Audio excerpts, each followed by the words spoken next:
कहानी की शुरुआत समुद्र पर चल रही एक बड़ी शिप से होती है जिस पर सोफिया नाम की लड़की जो कि एक रिसर्जन है और वो अपनी टीम के साथ प्रशांत महासागर के अंदर जमे कचरे और गंदगी के बारे में रिसर्च कर रही थी। तभी वहां उसके दो साथी घबराते हुए उसके पास आते हैं और कहते हैं कि उन्हें समुद्र के नीचे से एक सिग्नल मिला है। इतना सुनते ही वे लोग समुद्र के अंदर जाने की तैयारी करना शुरू कर देते हैं। उनमें से सोफिया और जेड नाम की लड़की शिप पर ही रुक जाते हैं और बाकी लोग समुद्र के अंदर चले जाते हैं। इधर सोफिया उन्हें मॉनिटर की मदद से देख रही थी। इसके बाद जब वे आगे बढ़े तो उन्होंने देखा कि एक ब्लूवेल का बच्चा एक जाल में फंसने की वजह से वहीं मर चुका था। लेकिन हैरान की बात यह थी कि उस बच्चे का आधा शरीर गायब था। जब उन्होंने उस बेल के पास जाकर देखा तो उन्हें पता चला कि उस बेल के शरीर पर किसी बहुत बड़े मॉन्स्टर के दांतों के निशान थे। तभी इधर सोफिया को पता चलता है कि वो सिग्नल लिलित नाम की एक सार्क पर लगे ट्रेकर से आ रहा है, जो कि वो सार्क सोफिया की टीम के पास ही आ रही थी। और देखते ही देखते क्रिश के पास बहुत सारी सार्क आकर घूमने लगती है, जिन्हें देखकर तो क्रिश की समुद्र में ही पेंट गीली हो जाती है। पर तभी उनके पास से वही खतरनाक सार्क निकल कर जाती है तो सब लोग इतनी बड़ी सार्क देखकर सन रह जाते हैं। तभी क्रिश ने सोफिया से पूछा, क्या ये वही सार्क है? लेकिन सोफिया ने हैरानी से कहा, यहाँ तो लिलित को होना चाहिए था और अभी 3 महीने पहले ही वो बस 2.5 मीटर की थी। पर तभी क्रिश की नजर उस सार्क पर लगे ट्रेकर पर पड़ती है तो वो सब समझ गए कि ये सार्क लिलित ही है, जो कि लगभग 10 मीटर लंबी हो चुकी थी। तब लिलित का साइज देखकर क्रिश ने सोचा कि अब उसे तुरंत वापस शिप पर चला जाना चाहिए। लेकिन इधर सोफिया क्रिश से लिलित का सैंपल लेने को कहने लगती है, क्योंकि उसे जानना था कि लिलित इतनी जल्दी इतनी ज्यादा बड़ी कैसे हो गई। इसके बाद जब क्रिश ने उसका सैंपल लेने के लिए उसके शरीर में इंजेक्शन लगाया तो लिलित दर्द की वजह से वहां से भाग जाती है। पर उन्हें जितना सैंपल मिलना था उतना मिल चुका था, इसलिए क्रिश और उनकी टीम समुद्र से बाहर आने लगते हैं। लेकिन तभी लिलित वहां वापस आती है और उन पर हमला कर देती है और देखते ही देखते उसने सब लोगों को एक एक कर खा लिया। इधर सोफिया ये सब देखकर उन्हें बचाने के लिए फौरन पानी में कूद जाती है, लेकिन अब बहुत देर हो चुकी थी, क्योंकि जब वो पानी में जाती है तो उसे वहां क्रिश का कटा हुआ हाथ दिखाई देता है। ये देखकर सोफिया अंदर से पूरी टूट जाती है और तुरंत लिलित से बचने के लिए अपनी शिप पर जाने लगती है। लेकिन सोफिया पानी से बाहर आ पाती इससे पहले ही लिलित उसके सामने आ जाती है और सोफिया पर तेजी से हमला करना शुरू कर देती है। सोफिया लिलित के हमले से तो खुद को बचा लेती है, पर वो एक जाल में फंसकर लिलित के साथ साथ तेजी से समुद्र की गहराई में जाने लगती है, जहां पानी के प्रेशर की वजह से उसके कानों से खून निकलने लगता है। लेकिन फिर भी उसने जैसे तैसे करके खुद को उस जाल से आजाद कर लिया और पानी से बाहर आने में कामयाब हो गई। अब यहाँ से सीन कट होता है और हम अब 3 साल आगे की कहानी देखते हैं, जहाँ पेरिस की सेन नदी के अंदर 2 लड़के कुछ ढूंढ रहे होते हैं, क्योंकि उन्हें यकीन होता है कि इस नदी से उन्हें कुछ ना कुछ कीमती सामान जरूर मिलेगा। लेकिन तभी उनके जाल में कुछ भारी चीज फंस जाती है। ये देखकर उन दोनों ने जाल जल्दी से बाहर निकालना शुरू कर दिया और जब उन्होंने उस सामान को देखा तो पूरी तरह से शॉक रह जाते हैं, क्योंकि उन्हें इस नदी के अंदर से एक मिसाइल मिली थी। ये देखकर वो दोनों बहुत बुरी तरह से डर जाते हैं और बिना वक्त गंवाए वो दोनों पुलिस को बुला लेते हैं, जिसके बाद पुलिस वहां आकर उस नदी की छानबीन करना शुरू कर देती है। और तभी वहां आदिल नाम के एक ऑफिसर ने रिपोर्टर से कहा, उन्हें डरने की कोई जरूरत नहीं है, क्योंकि अभी तक इस नदी से कई मिसाइल और बहुत सारे बॉम्ब मिल चुके हैं। इस पर रिपोर्टर ने पूछा, इतने सारे बॉम्ब पेरिस की इस नदी में कैसे आए?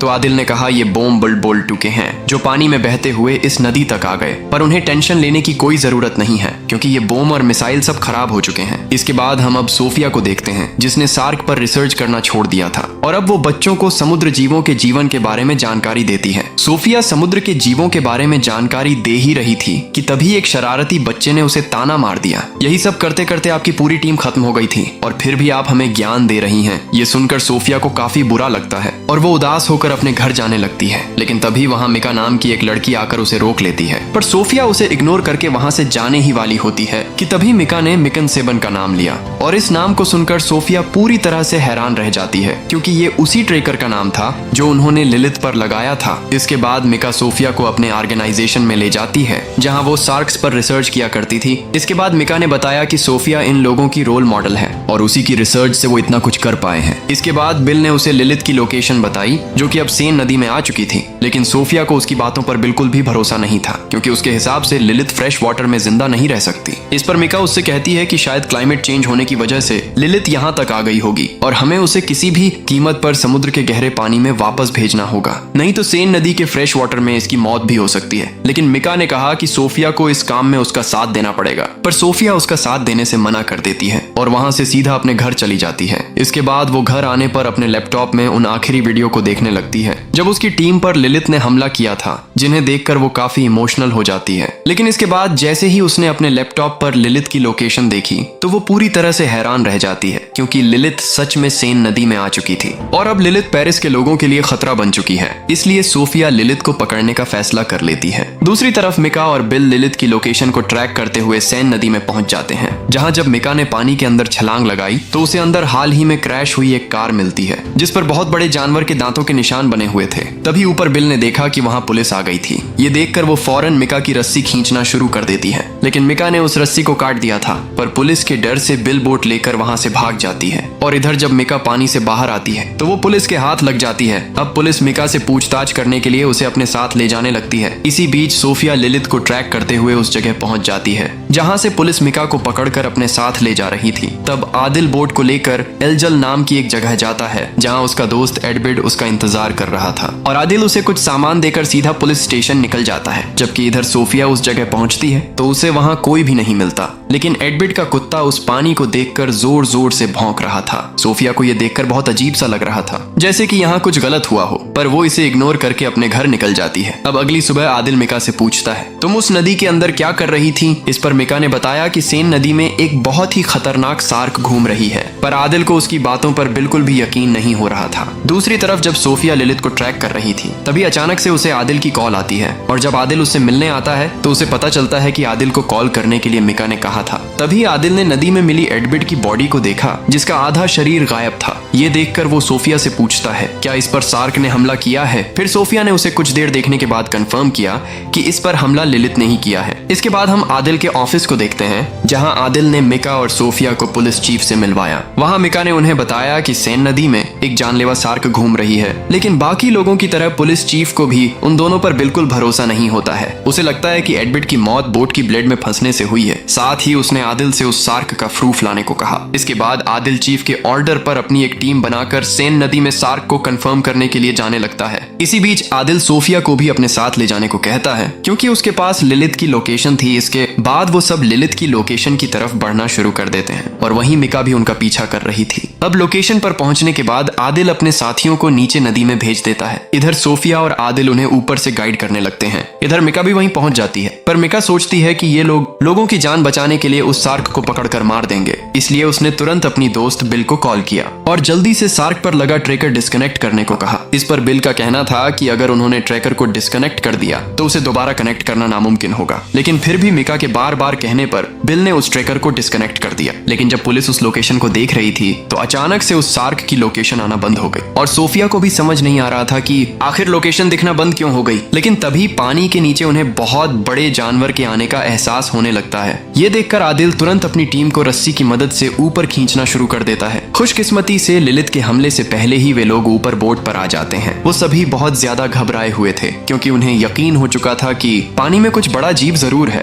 तभी उनमें से एक ऑफिसर ने आदिल से सोनार डिवाइस चेक करने को कहा और आदिल ने सोनार को चेक किया तो वो पूरी तरह से सन्न रह जाता है, क्योंकि सोनार में देखने से पता चला कि पानी के अंदर लगभग 20 मीटर लंबी एक शार्क घूम रही थी। तभी आदिल को सोफिया पर शक होने लगता है कि उसने ही लोकेशन को बंद किया होगा, इसलिए वो सोफिया को धक्का देकर भगा देता है। अब इसके बाद सोफिया गुस्से में मिका के ऑफिस जाती है और उस ट्रैकर को बंद करने के लिए उस पर बहुत चिल्लाने लगती है। इस पर मिका उससे कहती है, तुम तो उस शार्क को मारना चाहती हो। पर सोफिया ने कहा, वो शार्क किसी को भी अपना दोस्त नहीं मानती, क्योंकि 3 साल पहले मैंने भी कोशिश की थी और उस वक्त क्या हुआ था ये तुम्हें अच्छे से पता है। इस पर मिका कहती है कि इसमें भी आपकी गलती थी, क्योंकि आपको उस शार्क के पास नहीं जाना चाहिए था। और ये सुनकर सोफिया गुस्से में वहां से चली जाती है। अब इसके बाद मिका लिलिथ को बचाने के लिए एक प्लान बनाने लगती है, पर तभी उसके दिमाग में एक आइडिया आता है। उसने अपनी एक वीडियो रिकॉर्ड की जिसमें वो अपने ही समाज के लोगों से लिलिथ को बचाने की रिक्वेस्ट करती है और अगर उन्होंने मिका की मदद नहीं की तो पुलिस लिलिथ को मार देगी। उस काम के लिए उसने सबको एक जगह आने को कहा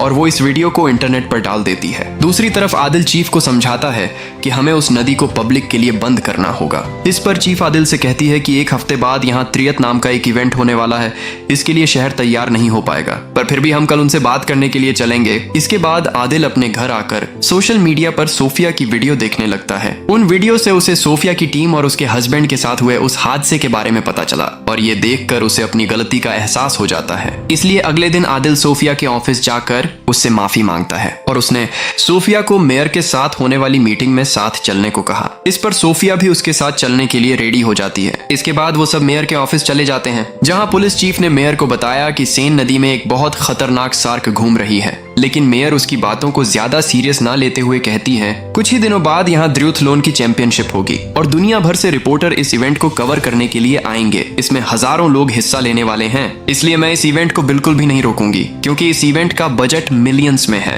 इसके बाद वो उन सबसे इवेंट से पहले उस शार्क को किसी भी कीमत पर सेन नदी से निकालने को कहती है। इसलिए आदिल सोफिया से उसका प्लान पूछता है। इस पर सोफिया ने उन्हें बताया, हम शार्क को ट्रैप करने के बाद उसे बेहोश करके यहाँ से निकालकर समुद्र में छोड़ आएंगे। ये सुनकर सब लोग जल्दी से अपने अपने काम पर लग जाते हैं। इसी बीच बिल वहाँ आ पहुँचती है जो कि बहुत ज्यादा घबराई हुई थी। उसने सबको बताया कि मिका पागल हो चुकी है। वो दूसरे समाज सेवियों के साथ मिलकर लिलित को सोनार की मदद से समुद्र में भेजना चाहती है। साथ ही कहती है कि उसने दोबारा से उस ट्रेकर को एक्टिवेट करवा लिया है जिससे उन्हें शार्क की सही लोकेशन का पता चल चुका है और वो सब लोग आज ही उस जगह पर जमा होने वाले हैं। उस जगह का नाम केटाकोन था जो पेरिस का अंडरग्राउंड सीवर सिस्टम है, एक ऐसा सिस्टम जो पेरिस के बनने से पहले बनाया गया था। अब आदिल ने बिल को वापस जाने के लिए कहा। उसने वादा किया कि वो लोग उसकी मदद के लिए वहां जरूर आएंगे। अब इसके बाद वे सब लोग उस जगह के लिए निकल जाते हैं। आगे जाकर उन्हें अपनी बोट रोकनी पड़ती है क्योंकि यहाँ का रास्ता बहुत ही ज्यादा छोटा था, इसलिए वो पैदल चलकर ही जाने लगते हैं। दूसरी तरफ मिका बाकी समाज सेवियों के साथ पहले ही वहां पहुंच चुकी थी। इसी दौरान वो पानी में सोनार लेकर उतर जाती है। उसे यकीन था कि सोनार की मदद से लिलित समुद्र में वापस चली जाएगी। तभी वहां आदिल आकर सब लोगों को पानी से निकलने के लिए कहने लगता है, जबकि मिका अभी तक पानी में ही थी।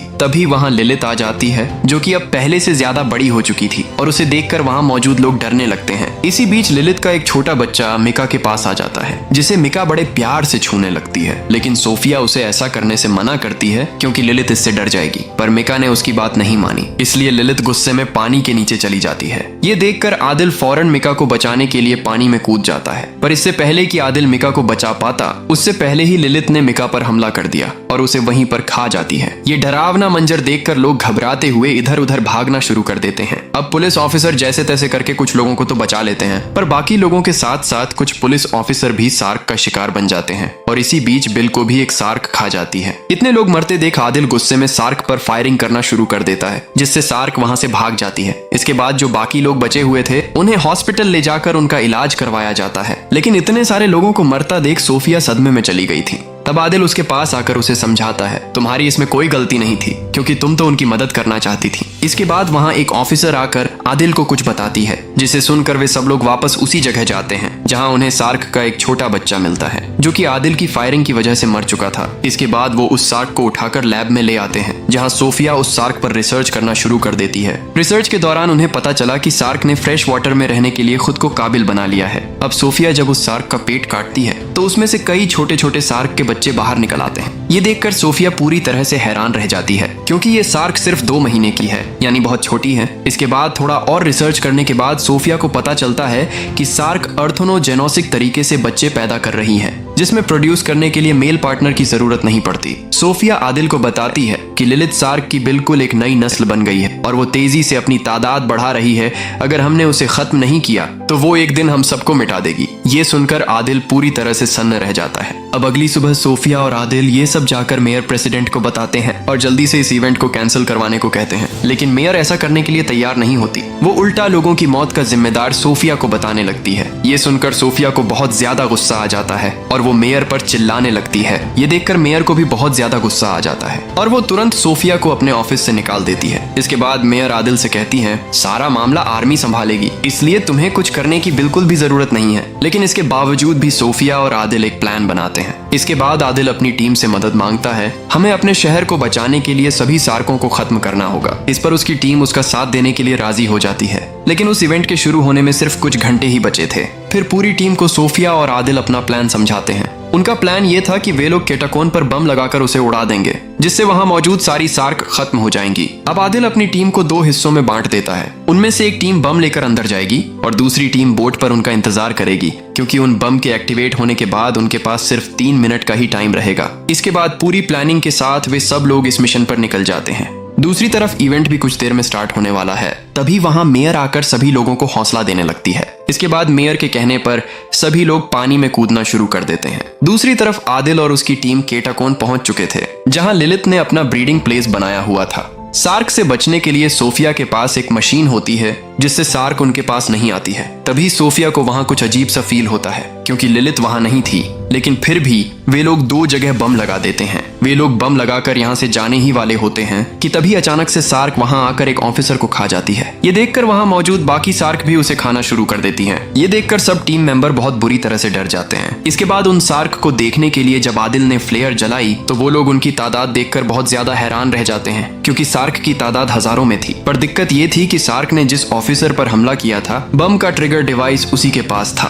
तभी उनमें से एक ऑफिसर उस डिवाइस को उठाने के लिए आगे भागता है। वो उसे उठाकर तुरंत बटन दबाकर वहां से भागने ही वाला होता है कि तभी सार्क उस पर हमला कर उसे वहीं पर खा जाती है। अब कुछ ही सेकंड में बम ब्लास्ट होने वाला था। ये देखकर सोफिया आदिल को पकड़कर बाहर ले जाने लगती है, लेकिन तभी वहां मौजूद बम बहुत तेज ब्लास्ट हो जाता है। इस धमाके में आदिल बहुत घायल हो जाता है और जैसे तैसे करके सोफिया आदिल को लेकर पानी से बाहर आ जाती है। इसके बाद सोफिया आदिल को बोट पर छोड़कर खुद वापस पानी में जाती है कि वहां कोई जिंदा बचा है या नहीं। मगर सोफिया जैसे ही वहां पहुंचती है तो देखकर वो पूरी तरह से सन्न रह जाती है, क्योंकि लिलित उस जगह को चीरते हुए बाहर उसके सामने आ जाती है, जिसे देखकर सोफिया बहुत ज्यादा डर जाती है। और लिलित अपने बच्चों की मौत की वजह से बहुत ज्यादा गुस्से में थी, इसीलिए लिलित गुस्से में सोफिया की टीम पर तेजी से हमला कर देती है। इधर सोफिया अपने लोगों की जान बचाने के लिए आगे बढ़ती है, लेकिन तब तक वो सार्क सोफिया के 2 टीम मेंबर को खा चुकी थी। पर सोफिया जैसे तैसे करके अपनी और आदिल की जान बचा लेती है। इसके बाद सार्क सेफ्टी नेट को तोड़ते हुए स्विमर्स की ओर बढ़ने लगती है और उस सार्क ने एक एक करके सभी लोगों पर हमला करना शुरू कर दिया। ये देखकर सब लोग डर कर वहीं रुक जाते हैं, क्योंकि उन्हें बिल्कुल भी समझ नहीं आ रहा था कि ये हो क्या रहा है। वे लोग ये सोच ही रहे थे कि तभी वो सार्क पानी से ऊपर उछलकर एक स्विमर को खा जाती है और खून से नदी का पूरा पानी लाल हो जाता है। ये डरावना माहौल देखकर सब बहुत ज्यादा घबरा जाते हैं और तेजी से अपनी जान बचाने के लिए भागना शुरू कर देते हैं। इसी बीच वहां तुरंत आर्मी कमांडर पहुंचते हैं और उस सार्क पर गोलियां चलाना शुरू कर देते हैं, लेकिन ये देखकर आदिल उन्हें फायरिंग करने से मना करता है, क्योंकि उस नदी में वर्ल्ड वॉर 2 के बहुत सारे बम और मिसाइल अभी भी एक्टिव थे। लेकिन आर्मी कमांडर उनकी बात नहीं सुनते और लगातार लिलित पर फायरिंग करते रहते हैं, जिससे लिलित वहां से भाग जाती है। पर इसी बीच गोली लगने से एक मिसाइल ऊपर उठ जाती है और एक मिसाइल नीचे टकराने से एक्टिव हो जाती है और वो वहीं पर तेजी से फट जाती है, जिससे वहां मौजूद लोग बहुत ज्यादा डर जाते हैं। और इस ब्लास्ट की वजह से बाकी मिसाइल और बम भी ब्लास्ट होना शुरू हो जाते हैं। इन धमाकों की वजह से शहर में सुनामी आ जाती है और सब लोग इसकी चपेट में आकर मरना शुरू हो जाते हैं और देखते ही देखते पूरा पेरिस शहर पानी में डूब जाता है। अब सुनामी शांत होने के बाद सोफिया को आदिल बहुत बुरी हालत में मिलता है, तो वो उसे अपने साथ लेकर बिल्डिंग के ऊपर आ जाती है, जहां आदिल को अब होश भी आ चुका था। इसी बीच वे देखते हैं कि उनके आसपास हजारों सार्क घूम रही हैं और वहीं उन्हें लिलित भी दिखाई देती है, जिसे देखकर आदिल और सोफिया समझ जाते हैं कि उसने और भी कई जगहों को अपना ब्रीडिंग प्लेस बनाया था। और अब क्योंकि पूरा पेरिस शहर पानी में डूबा हुआ था और पानी में बहुत सारी सार्क घूम रही थीं, पूरे शहर में अब सार्क का ही कब्जा हो चुका था। इसी सीन के साथ ये कहानी यहीं पर खत्म होती है। वीडियो अच्छी लगी तो एक लाइक करना और चैनल को सब्सक्राइब जरूर से करना।